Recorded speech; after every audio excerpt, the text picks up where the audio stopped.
Hi guys! Ang tuturo ko sa inyo ngayon ay tungkol sa snipping tool.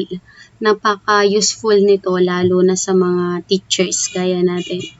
So, umpisahan natin. Dito sa search, sa ilalim, type ng snipping tool para makita natin. So, ayan, kahit hindi pa tapos, pero lumalabas na siya. Ito yon, parang may gunting. So, yan ang snipping tool. So, bubuksan natin. So, dito sa snipping tool, merong new, mode, delay, tsaka options. So, dito sa mode, merong full screen snip. Ito, yung buong screen, makukuha mo. Window snip, yung window lang. Rectangular snip, yung gusto mo lang. Tsaka freeform snip. Meron ding delay. Kung 5 seconds, 4 seconds, or no delay. So, try na natin. Halimbawa, full screen snip. Alam na natin to. Buong screen, may snip yan. Dito na tayo sa window snip. Click natin yung window snip. So, anong window ang gusto nating mas-snip? Halimbawa, ito. Itong window na to, gusto natin yung kunin. So, mag-new lang tayo dito sa snipping tool. New.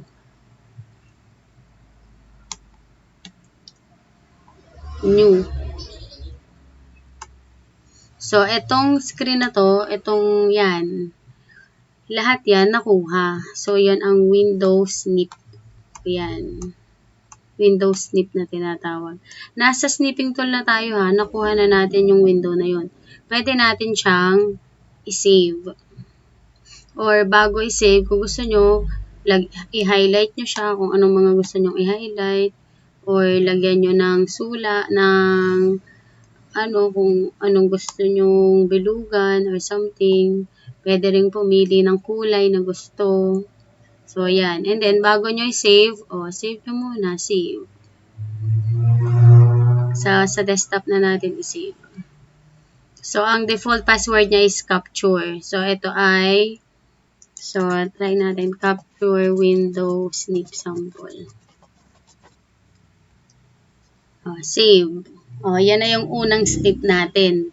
Window snip. So, tapos na tayo sa window snip. Sa naman tayo? Freeform snip. So, paanong freeform snip?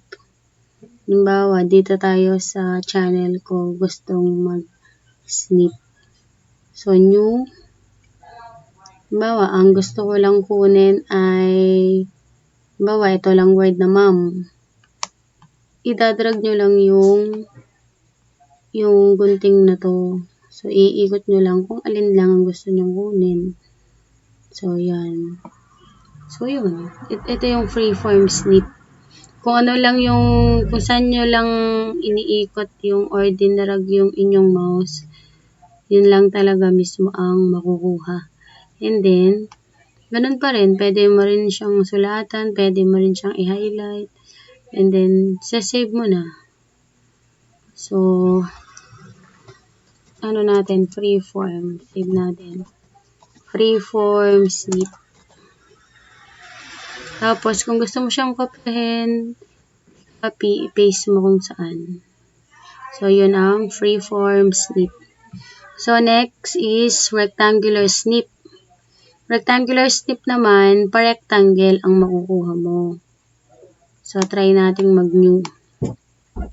Igilid natin para hindi siya mag-distract sa i-snip natin. So, new.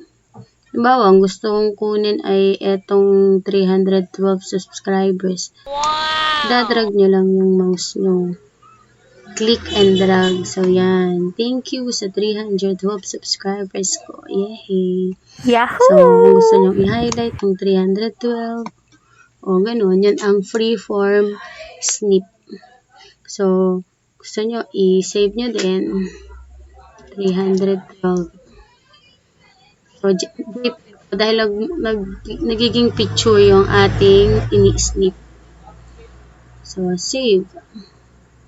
Iba pang rectangular snip.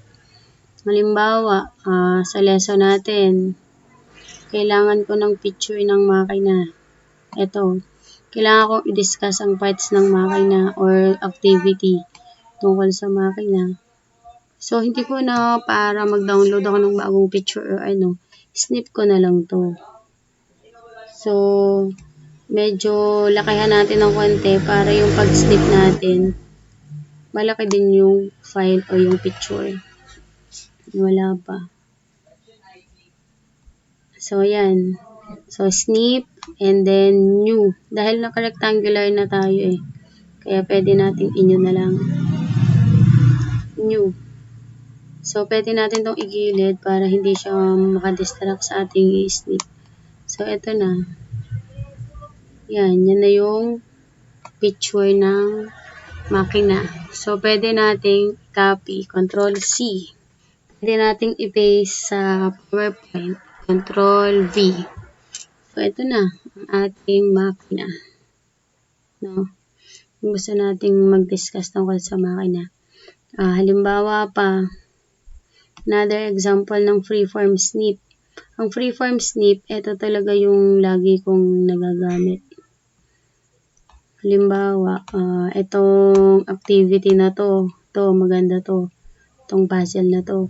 So, kesa sa maggawa ka ng puzzle ulit, snip mo na lang yung nasa module. So, ayan. So, mag-new ulit tayo, new. And then, igilid natin to yung hindi siya makaka-distract sa pag-snip natin. Drag natin yan. And then, snip na natin tong learning task 2. So, ito na. Naging picture na yan. So, pwede nyong i-control C. Kung ayaw nyo ng control C, pwedeng ito, edit, copy.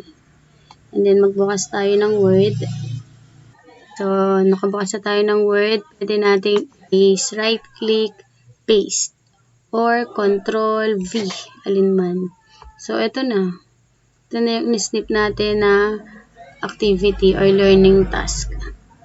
So, hindi na natin yan para ulitin. Kung ano yung nasa module, yun na yung mabibigay natin na activity. So, bisitahin natin yung mga na-snip natin. So, ito ang Windows snip kanina. Na-highlight din natin, tsaka inilugan. Ito ang freeform snip. Ano lang yung gusto mo, yun na yun lang talaga makukuha. And then, ito naman ang rectangular snip. Rectangle ang pagkakakuha niya na kung ano rin ang gusto mo. So, yun ang iba't ibang klase ng snip. So, nasan pa ang ibang in-snip natin? Itong nasa Word, yung activity kanina, tsaka yung nasa PowerPoint na makina. So, kahit anong nasa screen mo ngayon, kayang-kaya mo yung snip using this snipping tool. O kahit nga itong nasa picture ko sa desktop halimbawa, new snip. O kahit etong mata ni Spider-Man, kayang-kaya ko yung snip So, lahat ng nasa screen mo, kayang-kaya mong kunin. Kung nasa internet man, kahit nasa Word, nasa Excel, or kahit nasan, basta nasa screen mo, kayang-kayang snip ng snipping tool. So, ayun lang.